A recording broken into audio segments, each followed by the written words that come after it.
तो finally everybody philosophy topic का ये पार्ट 4 और लास्ट पार्ट है। होपफुली आपने पार्ट 1, 2, 3 बहुत अच्छे से देख लिए होंगे और क्लियर भी कर लिए होंगे, कहीं पे कोई भी डाउट नहीं होगा। ये रहा कुछ डिटेल मेरे बारे में, आपको मालूम ही है, इसलिए आगे बढ़ते हैं। जस्ट लास्ट पॉइंट पे फोकस कीजिए। इन केस यू या फिर आपके भाई बंधु सखा मित्र किसी को भी पर्सनल काउंसलिंग की जरूरत हो, in that case you can fill out the form given in channel description. अब ये इंपॉर्टेंट इंस्ट्रक्शन सारी वीडियो में सेम होता है, आपको मालूम ही है। क्या क्रेडिट सिस्टम का ध्यान रखते हो आप, और साथ में साइंटिफिक टेम्परामेंट, या छोटी छोटी जो चीजें मैं बोलता हूँ उसको थ्रू आउट द सीरीज आप फॉलो करते हो, तुरंत करके देखते हो। बोलो हाँ या ना। चलो पहले क्वेश्चन से स्टार्ट करते हैं एवरीबॉडी। बोधिसत्वा के बारे में करेक्ट बताना है हमें। क्या बोधिसत्वा के बारे में करेक्ट बताना है। दो स्टेटमेंट ध्यान से देखो। पहला, they were perceived as deeply compassionate being who accumulated merit through their effort। बिल्कुल सही बात है। they made attempt to attain nibbana। निब्बाना मतलब एवरीबॉडी निर्वाणा समझो इसको। तो they made attempt to attend nibbana, बिल्कुल नहीं एवरीबॉडी, वो ऑलरेडी अचीव कर चुके हैं और बाकी लोगों को हेल्प कर रहे हैं क्या, निर्वाणा अचीव करने के लिए। बोलो हाँ ना। तो उनको बोधिसत्वास बोलते थे। अपने निर्वाणा को डिले करते थे सच दैट बाकी लोग जो है वो निर्वाणा अचीव कर पाए। तो पहला सही, दूसरा गलत, तो इसका करेक्ट आंसर होना चाहिए ए। तो इसका करेक्ट आंसर हो गया ए। मैंने बता ही दिया सारा कुछ, इसलिए आगे बढ़ेंगे, सेम चीज है।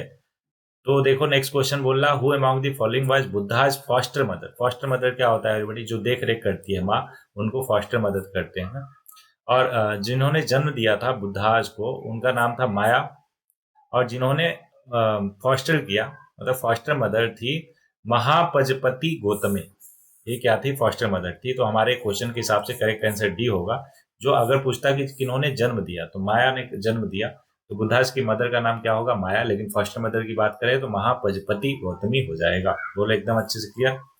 सी raised him after his birth mother Maya died. She also became the first women to seek ordination from the Buddha's and become the first Buddhist nun. पहली बुद्धिस्ट नन कौन थी, इनका नाम महापजपति गौतमी था, जो कि फॉस्टर मदर थी भगवान बुद्धा की। आगे, Purna was one of the chief disciples of the Buddha. क्या पूर्ण। वहीं पे गज लक्ष्मी की बात करें, was a form of the goddess Lakshmi who was associated with elephants, wealth और prosperity. She was not related to Buddha या फिर बुद्धिज्म। ओके, नेक्स्ट क्वेश्चन आपके सामने। Which of the following statement about the ideology of utilitarianism. Utilitarianism क्या होता है समझ लो ध्यान से। ये बोलता है कि देखो यूटिलिटी के बेसिस पे हम जज करेंगे आपके एक्शन को। मतलब कि अगर आपके एक्शन से कोई खुश हो रहा है ना, मजा आ रहा है, उसको हैप्पीनेस फील कर रहा है, तो आपका एक्शन बिल्कुल सही है। लेकिन अगर किसी को दुख दर्द पीड़ा हो रहा है, इसका मतलब कि आपका एक्शन जो है खराब। कहने का मतलब रिजल्ट को देखकर ये डिसाइड होता है कि आपका जो एक्शन है वो करेक्ट है, मतलब अच्छा है खराब है। बोलो एकदम क्लियर हो गया क्या। हाँ, प्रोनाउंसिएशन थोड़ा मजेदार है, आप कर सकते हो बिल्कुल। और मेरे को इतने सारी चीजें करनी है ना, इसलिए आप पे छोड़ता हूँ। क्या है, यूटिलिटेरियनिज्म। एकदम क्लियर, ठीक है। तो बोला utilitarianism believe that the rule of law was necessary for societal betterment. बिल्कुल ठीक है। James mill expounded the principle of this in his book. Book का नाम क्या बोल रहा है कि यूटिलिटेरियंस एंड द राज। ये बिल्कुल गलत है एवरीबॉडी। बुक का नाम था यही, क्या, यूटिलिटेरियनिज्म ही नाम था बुक का, ना कि यूटिलिटेरियन एंड द राज। तो ये गलत हो जाएगा। दूसरा गलत, तो एलिमिनेशन देखो, दूसरा गलत हुआ। तो बच्चा कौन सा, पहला सही। ठीक है, पहला सही किसमें है, बाकी तीन दोनों में है। तो सी भी नहीं हो सकता क्योंकि पहला तो होना ही होना चाहिए। तो बी और सी गया, बचा ए और डी। आगे देखते हैं।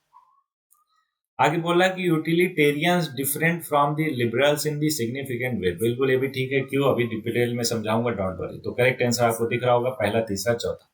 तो यूटिलिटेरियनिज्म हैड डिस्टिंक्ट ऑथोरियन टेंडेंसी। ये भी बिल्कुल ठीक है। अब इसको डिटेल में एक्सप्लेन करता हूं, ध्यान दीजिएगा। पहला करेक्ट है। क्यों, क्योंकि this is a philosophy that advocates that action are right if they are promote happiness and wrong अगर दे प्रमोट अनहैप्पीनेस। बता ही दिया मैंने। दूसरा इनकरेक्ट क्यों है, जेम्स मिल ने बुक लिखी जिसका नाम था यूटिलिटेरियनिज्म, कब, 1861 में। बस इतना ध्यान रहेगा आपको, ठीक है। अगला तीसरा स्टेटमेंट करेक्ट है।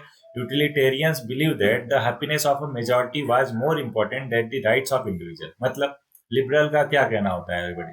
लिबरल थॉट ये बोलता है कि देखो सबसे ज्यादा तवज्जो, अहमियत, इंपॉर्टेंस आप किसको दोगे, इंडिविजुअल्स के राइट को दोगे। लेकिन यूटिलिटेरियंस का कहना था कि नहीं नहीं, ज्यादा इंपॉर्टेंट क्या है, मेजॉरिटी का खुश रहना, ना कि इंडिविजुअल का राइट्स। बोलो हाँ ना। तो इसलिए वो डिफरेंट थे किससे, लिबरल से, जो ऑप्शन 3 में था, स्टेटमेंट 3 में था। चौथा स्टेटमेंट, कि utilitarianism had distinct authoritarian tendency, मतलब कि utilitarians believe that the government should intervene in society to promote the greatest good for the greatest number of people, मतलब कि सरकार को इंटरवीन करना चाहिए ज्यादातर लोगों की खुशी के लिए, ठीक है। This could lead to government restricting the rights of individual in the name of greater good, ठीक। यही है कि ऑथोरिटेटिव ज्यादा है कौन, यूटिलिटेरियनिज्म। होपफुली आपको बहुत अच्छे से क्लियर हो गया होगा। नेक्स्ट आपके सामने, which one of the following is not true for Brahmo Samaj, Brahmo समाज के लिए सच कौन सा नहीं है, चार ऑप्शन याद कीजिए। अभी हम मॉडर्न हिस्ट्री में आ गया, इसमें कितनी सारी चीजें अपन ने किया था। होपफुली आपने मॉडर्न हिस्ट्री का कोर्स देख लिया है, अगर नहीं देखा तो भाई उसको भी देखो, बहुत ही बेहतरीन है। पहला देखो, इट कंसिडर्ड वैदिक स्क्रिप्चर इज इनफेलिबल, बिल्कुल गलत एवरीबॉडी। क्यों? क्योंकि ये किसने कंसिडर किया था, ब्रह्म आर्य समाज ने, ना कि ब्रह्म समाज ने। तो गलत हमसे पूछा था, लो गलत मिल गया, पहला वाला ही बोलो, है ना। क्योंकि आर्य समाज का कहना था कि वैदिक स्क्रिप्चर्स जो है वो इनफेलिबल है, बोलो है ना। ब्रह्म समाज ने बोला था कि नहीं नहीं, उन्होंने आइडियोलेटरी को अपोज किया, एम्फेसाइज किया वर्शिप ऑफ वन गॉड, है ना, मोनोइथिज्म। साथ में उन्होंने एम्फेसाइज किया worship of God without the mediation of priest, मतलब प्रीस्ट वगैरह के पास मत जाओ, अगर आपको भगवान की पूजा करनी है तो वैसे ही करो, ठीक है क्या। एवरीबॉडी बी भी सही, सी भी सही, डी भी सही। गलत हमसे पूछा था, करेक्ट ऑप्शन ए जो है गलत हो जाएगा। बोलो एकदम अच्छे से क्लियर। क्या रिफॉर्म फाउंडेड बाय राजा राम मोहन राय कब, 1828 में। क्या, ब्रह्मो समाज, ठीक है। और ब्रह्मो समाज rejected the authority of Vedas, आपको बेसिक नॉलेज है ही और मैंने समझा ही दिया, इसलिए आगे बढ़ेंगे। नेक्स्ट क्वेश्चन आपके सामने, वो लविश बना among the following is not true for the Theosophical Society of madam H P. Blavatsky. तो it was founded outside India, बिल्कुल, आई थिंक यूएसए में फाउंड किया गया था इसको। It advocated the revival of ancient religion, एकदम सही बात है। It recognize the doctrine of transmigration of soul. और अगला है, रुक जाओ पहले अगला पढ़ लेते हैं। It was silent on the idea of universal brotherhood, बिल्कुल गलत है। तीसरा सही है एवरीबॉडी, चौथा गलत हो गया। क्यों? क्योंकि वो साइलेंट नहीं था, बहुत जोर शोर से बोला ब्रदरहुड के बारे में, ठीक है, भाईचारा फैलाने के बारे में, बोलो हाँ ना। तो इसलिए आप करेक्ट मतलब गलत पूछा था, गलत ऑप्शन डी हो जाएगा। क्यों? क्योंकि theosophical society was founded in New York city in 1875, जो ये मैंने बोला बिल्कुल सही बोला, 1875 में न्यूयॉर्क सिटी में फाउंड किया गया था भाई हेलेना पेट्रोवना ब्लावस्की, हेनरी स्टील ऑलकोट और विलियम क्वान जज, इन तीनों ने फाउंड किया था किसको, थियोसॉफिकल सोसाइटी को, न्यूयॉर्क में 1875 में। इतना ध्यान रहेगा आपको। अगला आगे ध्यान दीजिए कि the societies state goal include the formation of a nucleus of the universal brotherhood of humanity, मतलब पूरे विश्व में न्यूक्लियस यूनिवर्सल ब्रदरहुड, है ना, सार्वजनिक ब्रदरहुड, भाईचारा और इंसानियत जो है, इसका फॉर्मेशन, इसका गोल था। बोलो कितना प्योर, कितना पवित्र गोल था। The society has also published numerous work on the subject of universal brotherhood and it has held numerous conferences और इवेंट ऑन दिस टॉपिक। आगे थियोसॉफिकल सोसाइटी की बात करें इंडिया में, तो मैडम एच.पी. ब्लावत्स्की और कर्नल ऑलकॉट जो है फाउंडेड दी थियोसॉफिकल सोसाइटी, कहाँ, न्यूयॉर्क, बताइए, आपको बता दिया। Theosophical gain prominence in the Indian community and civilisation कब, 1879 में, 4 साल के जस्ट बाद। Society relocated it headquarter to Adyar, जो कि मद्रास चेन्नई में है आज के, कब, 1882 में। Annie Besant played a crucial role in popularising theosophy in India or became a valuable member. Theosophy was a philosophy that merged mystic spiritualism or metaphysics, drawing heavily from Buddhism or Hindu thought. Society aimed to foster unity or brotherhood among its members. बोलो एकदम अच्छे से clear, good. Next, which of the following pairs denoting various form of भक्ति is not correctly match. ध्यान रहे, not पूछा है। तो सगुन believe in God with attributes, बिल्कुल, एट्रीब्यूट मतलब क्वालिटीज, मैंने बताया था आपको बहुत अच्छे से कई बार, होपफुली आपको क्लियर है। निर्गुण believe in God without attribute, बिल्कुल ठीक है। Alvars believe in devotion of शक्ति, बिल्कुल गलत। क्यों? विष्णु भगवान को ये मानते हैं कौन, अलवर्स, ना कि शक्ति को। नया नार्स की बात करें एवरीबॉडी, तो बिलीव करते हैं डिवोशन ऑफ शिवा में, बिल्कुल सही है। तो गलत हमसे पूछा था, ऑप्शन सी गलत हो जाएगा। चारों स्टेटमेंट को हमने बहुत अच्छे से एनालाइज कर लिया, इसलिए आगे बढ़ जाएंगे। नेक्स्ट क्वेश्चन आपके सामने, to which one of the following school of philosophy did Kumarila Prabhakar belong. तो कुमारिला प्रभाकर जो बिलोंग करते थे, वो करते थे पूर्व मीमांसा में, ठीक। पूर्व मीमांसा होपफुली आपको एकदम क्लियर है। चारों के चारों स्कूल, 6 के 6 स्कूल आपको क्लियर होने चाहिए। याद कीजिए, कैसे याद कराया था मैंने, NPSY और VV, क्या, न्याय मीमांसा, पूर्व मीमांसा, सॉरी, न्याय, पूर्व मीमांसा, सांख्य, योग और वैशेषिक और वेदांत, बोलो हाँ ना। ये 6 स्कूल हैं। टोटल कितने स्कूल हैं इंडियन फिलोसफी के? 6 + 3। 3 कौन से? जैनिज्म, बुद्धिज्म और चारवाक। बोलो हाँ ना। ये क्या है? 3 नास्तिक है और 6 क्या है? आस्तिक है। आस्तिक का मतलब जो वेदास में मानते हैं, और 3 नास्तिक का मतलब जो वेदास के अथॉरिटी में नहीं मानते। आगे बढ़ते हैं बड़े। तो कुमारिल प्रभाकर जो है, also known as Kumarila Bhatta, was a prominent philosopher or scholar who lived in 7th or 8th century in India. He was a major proponent of पूर्व मीमांसा स्कूल ऑफ फिलोसफी। पूर्व मीमांसा क्या होता है उसके बारे में ध्यान से देखिए। उसको मीमांसा भी बोलते हैं। मीमांसा का मतलब इन्वेस्टिगेशन होता है, इंक्वायरी होता है। Everybody is one of the, जो कर्मा पे ज्यादा फोकस करता है। हमने क्वेश्चन देख लिया है, होपफुली आपको बहुत अच्छे से क्लियर है। Focuses on the interpretation and analysis of the earlier portion कर्मकांड of the Vedas, particularly the Samhita and Brahmana text. पूर्व मीमांसा school emphasizes the study of rituals, sacrifices और correct performance of Vedic ceremonies. बोलो हाँ या ना? Okay, next आगे बढ़ते हैं। Which of the following are Charvaka school of philosophy? तो देखो, न्याय और वैशेषिक तो हो नहीं सकता। बोलो हाँ ना। क्यों? क्योंकि आस्तिक से स्कूल ऑफ फिलोसफी है। दूसरा और चौथा हटा दो, एलिमिनेट कर दो। दूसरा चौथा गया, बचा कौन सा? पहला और तीसरा।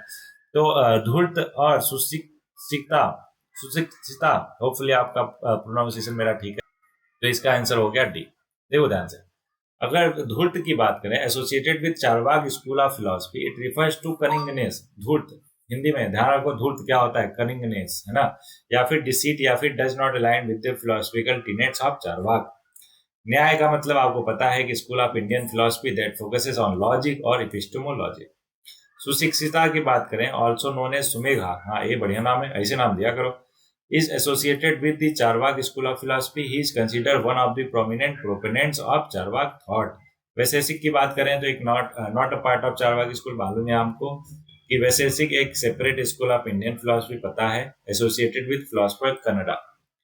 तो कन्नड़ जैसा भी आप प्रोनाउंस करो, वो क्या थे? फाउंडर थे वैशेषिक स्कूल ऑफ थॉट्स के।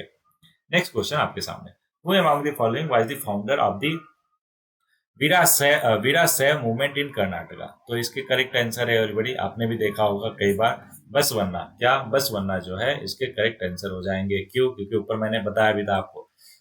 इनको हम बसावा या फिर बसवेश्वर भी बोलते थे। Was founder of the Veerashaiva movement in Karnataka. कब? 12th सेंचुरी में। 12th सेंचुरी के फिलोसफर, सोशल रिफॉर्मर और पोएट थे। इतना ध्यान रहेगा कि आपको। चलो आगे बात करते हैं। अच्छा, इन्होंने किसके खिलाफ बात की? सोशल इक्वलिटी के लिए, खिलाफ नहीं, ऑब्वियस है, सपोर्ट में। रिजेक्ट किया कास्ट बेस्ड डिस्क्रिमिनेशन को, और प्रमोट किया spiritual enlightenment through personal experience rather than rigid rituals. Next question, Which one of the following was not a part of Kautilya Saptanga theory of the state? अब Saptanga theory क्या होता है? तो कौटिल्य ने बोला, कौटिल्य मतलब चाणक्य, उन्होंने बोला किसी भी स्टेट के 7 बहुत ही इंपॉर्टेंट, मोस्ट इंपॉर्टेंट एलिमेंट्स होते हैं। 7 एलिमेंट में से क्या क्या, ध्यान से समझो। एक तो होता है, चलो डिटेल में ही बता देता हूँ। पहला होता है स्वामी। क्या? स्वामी का मतलब जो रूल करता है, तो इसको नाम दे देते हैं द रूलर, है ना? दूसरा होता है अमर्त्य। अमर्त्य का मतलब होता है एवरीबॉडी मिनिस्टर। कौन? मिनिस्टर। भाई अगर राजा रूल करेगा तो मिनिस्टर तो चाहिए उसको ना, हेल्प करने के लिए। तीसरा होता है एवरीबॉडी, होता है जनपद। क्या? जनपद का मतलब होता है टेरिटरी और पीपल। क्या? Territory and people. जहां पे रूल करेगा वो तो जगह भी तो होनी चाहिए और उसमें लोग भी रहने चाहिए। बोलो है ना? 3 चीजें अच्छे से क्लियर हुई। चौथा दुर्ग।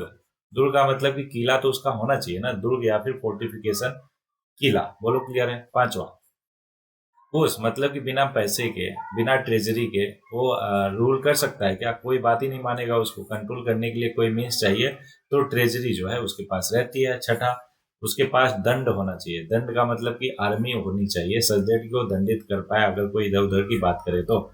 सातवां है हमारे पास मित्र। ये देखो, सारे के सारे दुश्मन बना लोगे तो बताओ किसी राज्य को चला पाओगे ढंग से? बिल्कुल नहीं चला पाओगे, राइट? तो इसीलिए मित्र बनाना जरूरी है, अलायंस होना बहुत जरूरी है। तो ये 7 most important elements of a state थे बाई कौटिल्य, जिसको सप्तांग थ्योरी बोलते हैं। बहुत अच्छे से क्लियर हुआ क्या आपको? बोलो हाँ ना। तो आप बताओ, अमर्त्य सप्तांग थ्योरी का पार्ट है। जनपद भी है, दुर्ग भी है, और धम्म नहीं है। एवरीबॉडी, धम्म क्या था? बुद्धिज्म को फैलाने के लिए अशोका द्वारा, है ना, धम्म इसका इस्तेमाल किया गया था। धम्म refers to teaching and principle of the Buddha in Buddhism, encompassing ethical percept और guiding। अच्छा, जो धम्म फैला रहा था अशोका, उसने ये नहीं बोला कि बुद्धिज्म को फॉलो करो, वहां पे धम्म का मतलब था राइटियस, है ना, कि सही धर्म को फॉलो करो। उन्होंने किसी स्पेसिफिक का नाम नहीं लिया था। होपफुली आपको ये चीज क्लियर हो। यूनिवर्सल ऑर्डर और मोरल लॉ है क्या धम्म? बोलो एकदम अच्छे से क्लियर है क्या? गुड। नेक्स्ट क्वेश्चन पे आते हैं। अलवर कौन थे? भाई कितनी बार बताएंगे, है ना, कितनी बार अपन ने देख लिया कि अलवर कौन थे? Those who emerge in devotion to Vishnu. वहीं पे नए नाराज कौन थे? जो शिवाज की डिवोटी थे, नए नाराज। और those worship abstract form of God, है ना, और डिवोटीज ऑफ शक्ति। ये सारी चीजें जरूरत नहीं है, पहला ऑप्शन हमारा करेक्ट हो गया। आगे बढ़ते हैं। अच्छा, Alwar group of Tamil poet पता ही है आपको, जो रहते थे कितने 12, है ना। और वहीं पे बात करें उसमें नए नाराज में तो टोटल 63, कब से कब तक? 6th सेंचुरी से 8th सेंचुरी तक। वहीं पे अगर हम अलवर्स की बात करें तो 6 से लेकर 10th सेंचुरी अभी हमने देखा, राइट। अच्छा, ये डिफरेंस है किसमें? नए नाराज और अलवर में। होपफुली आपको बहुत ही अच्छे से ध्यान होगा, अगर नहीं है तो दिख लो, है ना। उनके इम्पोर्टेंट कौन कौन से बुक्स हैं और कौन कौन से स्कूल ऑफ थॉट है, ये सारा कुछ एक ही जगह पे आपको मिल जाएगा, ठीक है। नोट डाउन कर लेना अच्छे से। ये रहा नेक्स्ट क्वेश्चन आपके सामने। बोला which Indian social theorist had urged that idea of homogenized Hinduism was constructed through the cultural arrogance of post-enlightenment Europe। ठीक है, तो एक किसने कहा था? आशीष नैंडी ने कहा था एरोडी। अब क्या कहा था, एक बार अच्छे से फिर से पढ़ो। आशीष नैंडी एक इंडियन सोशल थ्योरिस्ट और साइकोलॉजिस्ट था, जिन्होंने ये कहा कि written extensively on the relationship between culture और पावर। उन्होंने अपनी book intimate enemy loss and recovery of self under colonialism में कहा कि idea of homogenize Hinduism was constructed through the cultural arrogance of post enlightenment of Europe. ठीक है, same to same उसने छाप दिया ऊपर जो दिया था स्टेटमेंट। चलो आगे बढ़ते हैं। नेक्स्ट, द आइडिया ऑफ फरे इजादी। क्या? फरे इजादी on which the Mughal kingship was based was first developed by which one of the following Sufi saint. तो एवरीबॉडी ये बेस्ड था किस पे? इसका मतलब होता है लाइट। समझ रहे हो क्या? लाइट। कैसी लाइट? डिवाइन लाइट, है ना। तो फरे इजादी का मतलब होता है डिवाइन लाइट। जो कॉन्सेप्ट दिया था सूफी सेंट, जिनका नाम था शिहाबुद्दीन सुहरावर्दी। शिहाबुद्दीन सुहरावर्दी साहब ने दिया था फरे इजादी का कॉन्सेप्ट। क्या होता है? Divine light. The idea of, देखो, divine light, the idea of फरे इजादी was first developed by the Sufi saint this. और इस टर्म का मतलब होता है divine light. It is a concept in Islamic mysticism that refer to the divine light, जिसको कहा जाता है reside in the heart of Muslim ruler. जो रूल करता है उसके हार्ट में रिसाइड करता है, इसलिए सबको बात माननी चाहिए। समझ रहे हो क्या कहने का मतलब है? बस आगे।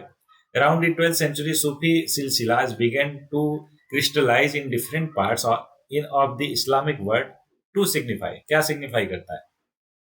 Continuous link between the master और disciple, बिल्कुल। Unbroken spiritual genealogy to the Prophet Muhammad, बिल्कुल। तो एक कड़ी कहाँ तक जाती है एवरीबॉडी? प्रॉफिट मोहम्मद तक जाती है। अनब्रोकन स्पिरिट, और वहीं पे ट्रांसमिशन ऑफ स्पिरिचुअल पावर और ब्लेसिंग टू डिवोटीज, ये भी है एवरीबॉडी। किसमें? सूफी सिलसिला में। तीनों के तीनों है, तो ऑल ऑफ दीज हो जाएगा आंसर। डिटेल में इसका आप बात करते हैं, ध्यान समझिएगा। पहला क्यों करेक्ट है? क्योंकि सूफी सिलसिला emphasizes the importance of continuous chain of spiritual transmission from a master। Master को क्या कहते हैं? पीर या फिर शेख बोलते हैं यहाँ पे। टू देयर डिसाइपल, डिसाइपल को क्या बोलते हैं? याद कीजिए, एक क्वेश्चन में मैंने करवाया था। पीर जो है वो हो गए मास्टर, और कुछ तो था, याद नहीं आ रहा मेरे को, चलो याद आएगा तो बता दूंगा। This link ensures the preservation of teaching practices और spiritual guidance within the order. दूसरा करेक्ट इसलिए है क्योंकि spiritual lineage back to prophet Muhammad, है ना। They emphasize an unbroken chain of spiritual connection. इसके किसके बीच में? ऑब्वियस है, खुदा, है ना, और इंसान के बीच में। themselves part of lineage that can be traced back to prophet। आपको मालूम ही है। तीसरा करेक्ट इसलिए है क्योंकि सूफी सिलसिला बिलीव करता है ट्रांसमिशन ऑफ स्पिरिचुअल पावर और ब्लेसिंग, जिसको बरकत बोलते हैं। क्या बोलते हैं? बरका नहीं, बरकत। ब्लेसिंग मतलब बरकत होता है। From the master to the disciple और devotee, this transmission is seen as the means of spiritual upliftment, enlightenment और attainment of closeness to divine. Divine का मतलब ऑब्वियस है खुदा, अल्लाह, गॉड। ठीक।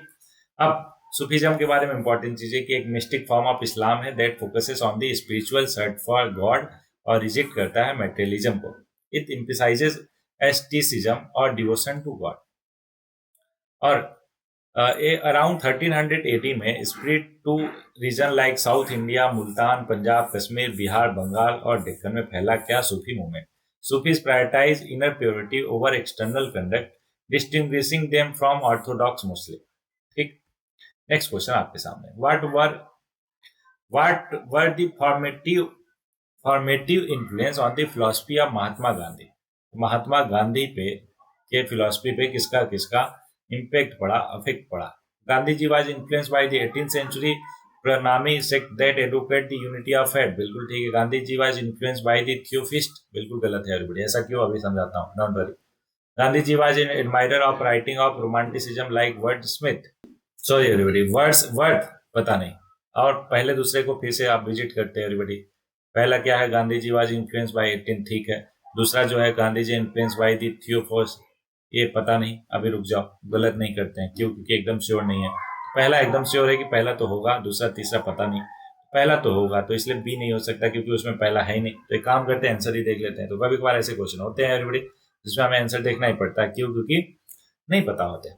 वैसे टाइप का क्वेश्चन है। देखो ध्यान से, पहला क्वेश्चन करेक्ट है, क्यों, क्योंकि Gandhi's exposure to various religion at a young age, particularly the teaching of Pranami sect, which emphasizes the unity of faith, had a significant influence on his philosophy of non-violence और religious tolerance। ठीक है, कहाँ से सीखा था उन्होंने non violence और religious tolerance? प्रणामी sect से सीखा था, और आपको पता है गीता से बहुत ज्यादा वो इन्फ्लुएंस थे। तो दूसरा देखो करेक्ट है कि Gandhi philosophy was also influenced by theosophy which stress spiritual development or social reform, aligning with his belief in the interconnectedness of all life। तीसरा गलत है, क्यों, क्योंकि गांधी जी का philosophy shaped by diverse sources जैसे कि Bhagavad Gita, Bible and the writing of Leo Tolstoy और Henry David Thoreau, which contributed to his unique philosophy of non-violence और सोशल चेंज। ठीक है, चलो आगे बढ़ते हैं, होपफुली आपको समझ आया होगा। तो ऐसे टाइप के क्वेश्चन को मैं स्टार मार्क करता हूँ, क्यों, क्योंकि इसको अगर मैं भूल गया या फिर बहुत ही अलग ही फैक्चुअल नॉलेज है तो उसको बार बार रिवाइज रिपीट करना पड़ता है बड़े, इसलिए स्टार मार्क करो आप भी। नेक्स्ट क्वेश्चन आपके सामने, which of the following statement about the philosopher Shankaracharya के बारे में करेक्ट है। देखो, Shankara espoused a form of वेदांत काल अद्वैत, बिल्कुल कई बार पढ़ा, कब, 8वीं सेंचुरी में, है ना। अद्वैत वेदांत जो है आदि शंकराचार्य ने फाउंड किया, पहला सही है। दूसरा, he elaborate on philosophy of Gaudapada, everybody ये भी अद्वैत से ही कनेक्टेड है, इसलिए सेकंड स्टेटमेंट भी करेक्ट हो जाएगा। तीसरा स्टेटमेंट बोल रहा कि Shankara tries to demonstrate that Upanishad और Brahma Sutra contain a unified systematic philosophy, ये भी बिल्कुल ठीक है। और शंकरा फाउंडेड दी अमनय माथाज, अमनय मथाज जो है शंकराचार्य ने नहीं फाउंड किया था, किसी और ने किया था, इसलिए चौथा नहीं, correct option A B C, मतलब पहला दूसरा तीसरा, तो इसलिए ऑप्शन बी हो जाएगा। देखो चौथा गलत हुआ ना, बाकी दो चीजें आपने देख ही लिया, है ना। अच्छा, तीसरा दूसरा और चीज देख लेते हैं, सारे ही देख लेते हैं जब दूसरा देख रहे हैं। तो पहला करेक्ट है, क्यों, क्योंकि शंकराचार्य, आदि शंकराचार्य मतलब समझो, is renowned for espousing a form of Vedant called Advait। Advaita Vedanta emphasizes the non-dual nature of reality। मैंने बताया था ना कि आत्मा और ब्राह्मण, है ना, आत्मन एंड ब्राह्मण दोनों के दोनों एक ही हैं, ये बताया था अद्वैत में। नॉन ड्यूअलिज्म मतलब होता है asserting that individual self, atma और ultimate reality are essentially one, दोनों के दोनों क्या हैं, एक हैं। दूसरा स्टेटमेंट करेक्ट इसलिए है कि Shankara elaborate on the philosophy of Gaudapada, जो कि who was his predecessor, hopefully मेरा प्रोनाउंसिएशन ठीक हो, कहीं पे गलती हो जाए माफी। गौडपदा's मेन वर्क क्या, Mandukya Karika, serve as the foundation of the Shankara's Advaita Vedanta philosophy. Advaita Vedanta philosophy में सबसे ज्यादा हेल्प किसने किया, मांडू के करिका ने किया, जो कि मेन वर्क था किसका, गौडपदा जी का। बोलो एकदम क्लियर हुआ क्या? ओके, तीसरा स्टेटमेंट भी करेक्ट है, चौथा देखो इनकरेक्ट है, क्यों, क्योंकि Shankara did not found the मनाय mathas, mathas also known as monastic center, मठ, ये मठ होगा है ना, where stabilized by his disciple, उनके डिसाइपल ने उसको स्टेब्लिश किया, किसको, मठाज को। नेक्स्ट क्वेश्चन आपके सामने, which of the following statement are correct. दो स्टेटमेंट है करेक्ट बताना। पहला, early Buddhist literature is generally composed of the canonical text. Canonical मतलब होता है एवरीबॉडी जो बहुत ही ज्यादा फाउंडेशनल हो, मतलब बहुत ही अर्ली टेक्स्ट की, मतलब कि बुद्धिस्ट लिटरेचर जो है टोटली उसी पे है, फाउंडेशन पे या फंडामेंटल टेक्स्ट पे। फंडामेंटल टेक्स्ट से ही सारा का सारा कंपोज है, बिल्कुल नहीं, क्यों, क्योंकि बहुत सारी चीजें हमें मिलती है बुद्धिस्ट लिटरेचर केवल और केवल पहले के टेक्स्ट पे ही बेसिस नहीं है। अगला, Buddhist school classify their canonical literature as only the Pitakas. बिल्कुल गलत है। बुद्धिज्म में इतने सारे स्कूल हैं और सारे के सारे स्कूल जो है क्लासिफाई नहीं करते हैं। दूसरा गलत, पहला गलत ऑप्शन हो गया डी। अब देखते हैं इसका डिटेल ध्यान से। पहला इनकरेक्ट है, क्यों? क्योंकि early Buddhist literature is not limited to the canonical text. मैंने बताया ना, जो फाउंडेशनल बेसिस के होते हैं, but also include non canonical text that are not consider authoritative या फिर binding by all Buddhist school. दूसरा स्टेटमेंट इनकरेक्ट है, क्यों? क्योंकि not all Buddhist school classify their canonical literature is only the Pitakas. Some school use other classification, जैसे कि अंगाज या फिर अगमाज। बोलो क्लियर है क्या? अब अंगाज क्या होते हैं? Classification used by some early Buddhist school, जैसे कि स्थर विराज और Mahasanghikas, who divided their canon into 9 या फिर 12 लिम्स या फिर कैटेगरी। पितकाज की बात करें तो classification used by Theravada school and some other early Buddhist school such as Vibhajyavadin और माही सकाज, वो divided their canon into 3 basket of section. पता ही आपको है ना कौन कौन सा? विनय पिटक, पिटक, अभिधम पिटक और सूत्र पिटक। ठीक, नेक्स्ट क्वेश्चन आपके सामने। 12th century witness the emerge of new movement in Karnataka led by Brahmin name Basavanna. बिल्कुल सही है। The Lingayat worshipped Shiva in his manifestation as a linga. बिल्कुल सही है, लेकिन दोनों कनेक्टेड है क्या? बिल्कुल नहीं। तो इसलिए करेक्ट ऑप्शन क्या हो जाएगा? बी। बोलो एकदम अच्छे से क्लियर है क्या? तो इसका आंसर हो गया बी। दोनों के दोनों सही है। कई बार हमने ऊपर देख लिया, होपफुली आपको बहुत ही अच्छे से क्लियर। सो एवरीबॉडी, इस लेक्चर में इतना ही था। होपफुली आपको एक एक चीज बहुत अच्छे से क्लियर होगा, कहीं पे कोई भी डाउट, कोई परेशानी नहीं होगा। अगर कहीं पे है तो जस्ट आपको क्या करना है? पूछना है, डिस्कस करना है, ठीक है। और अगर लगता है कि कोई टर्मिनोलॉजी एकदम अच्छे से नहीं क्लियर है, सर ने जो है बहुत ही जल्दी जल्दी में बता दिया, उसको क्लेरिफाई नहीं किया, इन दैट सिचुएशन एवरीबॉडी, उसको आप जस्ट गूगल एक कर सकते हो, उससे भी आपको एकदम क्लियरिटी आ जाएगी। अगर फिर भी आपका क्लियर नहीं होता है तो बिल्कुल पूछो, डिस्कस करो। Is that clear? गुड। तो जैसा कि लास्ट में 2 लाइन रहती है, सच दैट आप इसको मेंस में यूज कर पाओ, मोटिवेटेड रह पाओ, जीवंत रह पाओ, अपने प्रिपरेशन को जीवंत बना पाओ। तो आज के लिए जय कृष्णमूर्ति साहब का कहना है कि वन ऑफ द क्या है, one of the great modern philosopher हैं जय कृष्णमूर्ति। होपफुली आप इनके बारे में जानते हो, अगर नहीं जानते हो तो जान सकते हो। हाँ, प्रिपरेशन के बाद जानना कि पता चले इन्हीं में लग जाओ। ओके, क्वेश्चन है, मतलब क्वेश्चन नहीं है, इनका कहना है कि the ability to observe without evaluating is the highest form of intelligence. मतलब कि अगर अपने दिमाग को आप बाइसेस से फ्री कर देते हो ना, बिना किसी बाइसेस से किसी चीज को ऑब्जर्व करते हो, सीखते हो, तो उससे बेहतर और कुछ भी नहीं। तो कभी कभार ऐसा होता है कि हम बहुत सारी चीजें है ना अपने बाइसेस के चलते खो देते हैं। फॉर एग्जाम्पल, जैसे कि कोई एक पर्टिकुलर लेक्चर देखा, जैसे कि मेरा देख लो, जब मैंने वीडियो डालना स्टार्ट किया था तो बिल्कुल जीरो, क्या जीरो, एक भी हमारे सब्सक्राइबर नहीं थे। लेकिन आज देखो चैनल पे आप देख सकते हो कितने सारे सब्सक्राइबर, और कैसे पॉसिबल हो पाया एवरीबॉडी? हाँ, मुझे मालूम है बहुत सारे नहीं है, लेकिन जीरो से तो बहुत बेहतर है। बोलो हाँ ना? तो वो सारा इसलिए पॉसिबल हो पाया क्योंकि आप में से बहुत सारे लोगों ने अपने बाइसेस नहीं दिखाए, मतलब उन्होंने उस बेसिस पे जज नहीं किया कि अरे इतने कम फॉलोअर्स या फिर इतने कम सब्सक्राइबर है। बोलो हाँ ना? तो इसलिए बहुत बेहतर चीज को पाने के लिए जरूरी है कि आप अपने बाइसेस को बहुत बार छोड़ना पड़ता है आपको। Is that clear? होपफुली आपको बहुत अच्छे से क्लियर होगा। तो इस लेक्चर में इतना ही। यहाँ पे फिलॉसफी खत्म होता है टॉपिक। अगला टॉपिक नए वीडियो से स्टार्ट होगा नेक्स्ट लेक्चर से। तब तक पढ़ते रहिए और आगे बढ़ते रहिए, और साथ में बाकी कोर्सेज चेकआउट करना ना भूलना। कैसे? चैनल को विजिट करो, डिस्क्रिप्शन में जाओ, वहां पे आपको मिलेगा एक लिंक, किसके लिए? काउंसलिंग के रिगार्डिंग।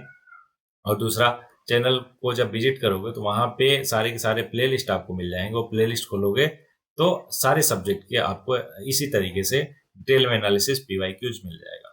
ओके, चलो मिलते हैं नेक्स्ट लेक्चर में। पढ़ते रहो, आगे बढ़ते रहो।